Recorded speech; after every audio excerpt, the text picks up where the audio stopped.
In this video, I want to break down how to get your first digital agency client or clients. Just the other day, I was talking to a prospect. This person was not an ideal fit for us, but because they got recommended from a client. So I hopped on the call just to hear where they were at. And they were currently working for a company, planning on leaving. They have a lot of expertise, domain expertise, vertical expertise. So they didn't have any clients of their own yet, and they weren't necessarily sure exactly what their offering was going to be. They wanted to dabble in a lot of things. And so we talked about how to go and get your first few clients, because in order to work with us, we need you to have already kind of chosen your niche and ideally be specialized in your knowledge, because you can't really productize something until you've delivered it a bunch of times. So I want to share what I shared with him on the steps that I recommended he take in order to go get his first clients, to get enough repetitions so that he could then optimize later on. 3 to 6 months from now, he'll probably, if he follows this game plan, will have clients and will know what he wants to double down on. So if you're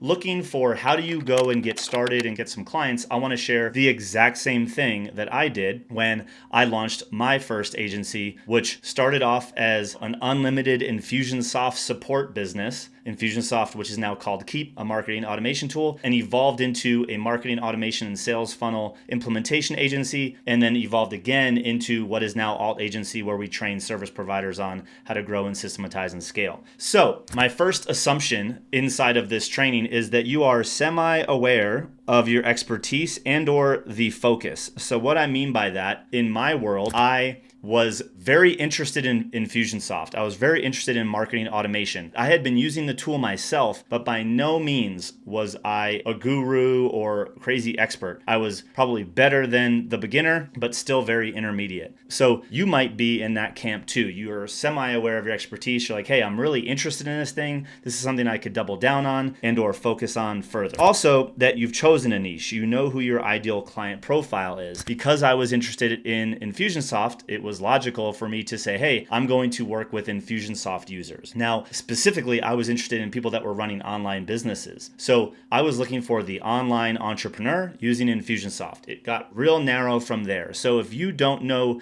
at least who you would like to serve, you need to do that. So that brings us into the first step, which means you need to actually pick a niche. Hopefully you already have one if you're watching this. You're not marrying them in the beginning, but who are you interested in serving? For me, that was online entrepreneurs. They were using Infusionsoft. Who are you already connected to? I had been, doing some podcasting and like trying to figure out the online business game. So I had built some relationships with people that could have been my ideal client, or at least knew them. And I liked them. Like, they inspired me. People that were building businesses online genuinely was something I was interested in. So to be able to work with them, helping them with Infusionsoft, was of interest. It wasn't just like some of these other programs out there. They're like, hey, serve dentists, because dentists have a lot of money. Because I could care less about dentists, right? I could care less about certain things. So I do know people choose markets because there's money in it, and maybe you fall in love with it over time. That's fine. That just wasn't for me. I can't resonate with that, but if that's your jam, go for it. And then ideally, if you have existing experience serving that person, if you, for some reason in your old job, were doing these things and or had access to those people, that could also be a way in which you narrow down. So first, you got to pick who these people are. Then you got to go out and request interviews. And when you're interviewing them, you're not interviewing them to close them. You're asking questions like, what are you frustrated about? What are you afraid of? What are your hopes and desires, aspirations? And in this part of the conversation, as an example for me, I was saying, hey, look, like, what do you love about Infusionsoft? What is the most annoying thing that you deal with every single day when it comes to using this tool? What do you wish you got out of it that you know that it can do? I was really trying to understand the frustrations, the pains and problems that they were running into, getting the most out of this tool so that I understood what they cared most about. I also asked, like, who's running the tool? Like, is it you, the owner, or do you have help? Have you bought courses on this? Have you hired anybody else? And so I got a good lay of the land. I had probably at least 24 conversations with my ideal person to get intel on their experience. In each of those conversations, I said, hey, look, I don't have anything to sell you. That was a key reason for me being able to get the call in the first place. But based on what you're saying, I'm thinking about putting something together, and I'd like to ask, is it okay to invite you back to speak about what I package up just to see if it's of interest? I don't expect you to buy, but I kind of want a pulse check on, does this sound like something that maybe you would invest in? And if you want to invest in it, great. If not, no harm, no foul. I just want to run this by you because we've had this conversation. It'd be really helpful. So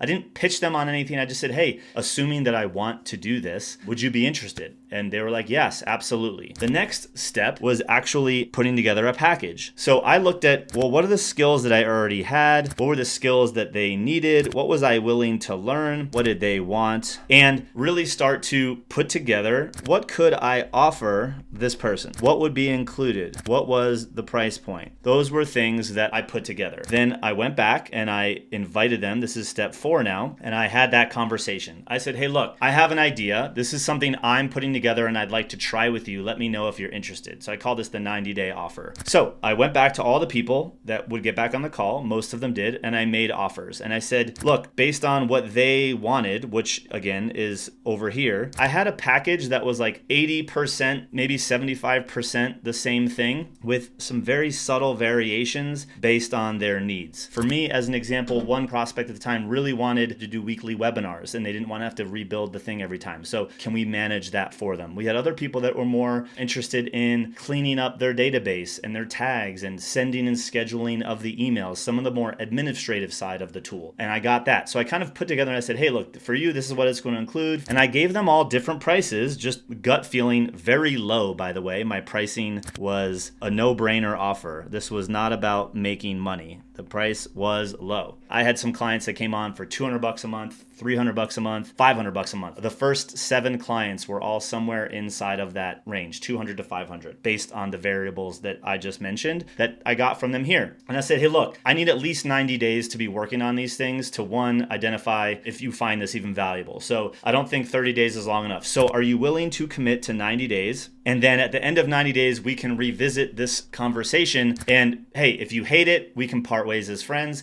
If you love it, I want to share what I saw about what you actually need and at least give me the opportunity to repackage the solution and we rediscuss what the appropriate pricing is going to be. And everyone agreed that that was fair. So for 90 days, I did a lot of things, many of which I did not like, which brings me back to the last piece of this, which is optimize. So I went back and I asked myself, over the last 90 days, working with these 13 or 14 clients, what did I love? What did they love? What did I hate and I never want to do again? What did they seem to not enjoy? Then I added things that seemed like we needed to add. I removed things from my list of deliverables that I know I didn't want to do. I asked myself, do I still want to serve these people, or does my avatar need to change? Or do I need to get more narrowed down on my avatar? One thing we learned, so like you might need to be more specific. You might need to aim for this bullseye a little bit better, right? One thing I learned was that if I was dealing with the owner of the business, they were more likely to treat me like the admin, which pulled me into the work that I didn't like doing. But some of those early clients actually had a VA or had an assistant that allowed me to do more of the higher level stuff, the building of the funnels, the automation, the fun things, while having the person that they already had internally continue to pull reports, send emails, and all of that great stuff. So I kind of narrowed down my avatar in that same process. So as you go through this optimization phase, you need to ask yourself, do I still want to work with this person, or are there subtle tweaks to who the real person is? Then you go back and put together your winning package based on what you learned, and then identify the appropriate price. And then you go back to the clients that you were working with and you pitch the ones that you want on the package that you want. And from that process, I kept most of my clients. I think we lost like 3 or 4 out of 13 after 90 days. And almost all of them bumped up in pricing to above $1,000, $1,500, and even $2,000. That was kind of our beginning, right? That was like how I launched the business. So I went from 0 clients to following these 5 steps. And it was because because I got to be in the trenches and actually know what they needed that I was able to refine a package to keep building incrementally on top of that. So if you're just getting started, many of you are probably overthinking all of these things, and you're probably trying to figure out, how do I magically land on the thing that I want to do for the exact person that I want to serve? Real talk, most of us aren't going to nail that in the first try. It's just not realistic. So get in the trenches, roll your sleeves up, do the work, figure out what you like,